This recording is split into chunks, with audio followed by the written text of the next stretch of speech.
Hi, welcome to அம்மாவின் அஞ்சரை பெட்டி. அம்மாவின் அஞ்சரை பெட்டி சேனலில் இன்றைக்கி நம்ம பார்க்க போகிறது ரொம்ப டேஸ்டியான சிம்பிளான லெமன் சாதம் எப்படி பண்ணுறதுன்னு தான். வாங்க தேவையான பொருள் பார்த்துடலாம்.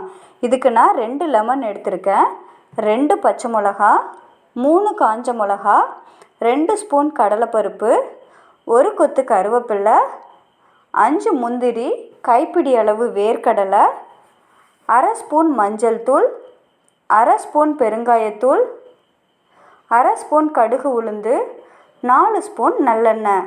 இவ்வளோ தாங்க தேவையான பொருள். நல்லெண்ணெய் சேர்த்துக்கோங்க, அப்போ தான் நல்லாயிருக்கும். இப்போது ஒரு கடாய் எடுத்துக்கோங்க. நம்ம வச்சுருக்க நல்லெண்ணெய் அது கூட சேர்த்துக்கலாம். எண்ணெய் காஞ்சதுக்கப்புறம் கடுகு உளுந்து ஆட் பண்ணிவிட்டு அது கூட கடலைப்பருப்பையும் சேர்த்துக்கலாம். அடுப்பை இப்போ சிம்மிலையே வச்சுக்கோங்க. இப்போ நம்ம வச்சுருக்க முந்திரியையும் வேர்க்கடலையும் இது கூட சேர்த்துக்கோங்க. வேர்க்கடலை நான் வறுத்துட்டு தோல் நீக்கி வச்சுருக்கேன். உங்கள்கிட்ட அப்படி இல்லைன்னா அந்த மாதிரி வறுத்துட்டு தோல் நீக்கி எடுத்துக்கோங்க. நம்ம வச்சுருக்க பச்சை மிளகாவை நீல வாக்கில் கட் பண்ணி அதையும் இது கூட சேர்த்துட்டு நல்லா வதக்கி விட்டுக்கோங்க. இது நல்லா வதங்கி வந்ததுக்கப்புறம் நம்ம வச்சுருக்க கருவேப்பிலையை இது கூட ஆட் பண்ணிக்கோங்க. இப்போ நம்ம 3 வரமிளகா வச்சுருக்கோம் இல்லையா, அதையும் சேர்த்துக்கோங்க. இப்படி முழுசாக போட்டாலும் ஓகே, இல்லைன்னா 2ஆக கிள்ளி கூட போட்டுக்கலாம். இது நல்லா வதங்கி வரும் பொழுது நம்ம வச்சுருக்க பெருங்காயத்தை இது கூட சேர்த்துக்கோங்க.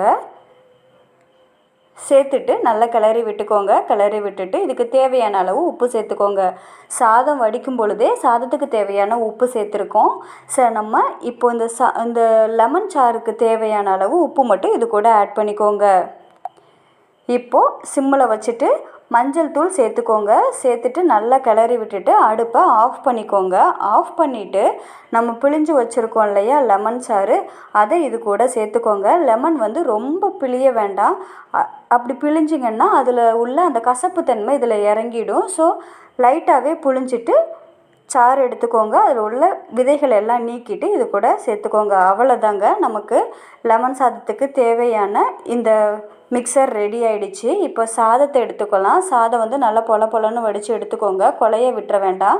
இது கூட நம்ம வச்சுருக்க இந்த கலவையும் சேர்த்து நல்லா கிளறி விட்டுக்கோங்க. ரொம்ப கனமாக கிளற வேண்டாம், மேலாப்லையே இப்படி கிளறி விட்டுக்கோங்க.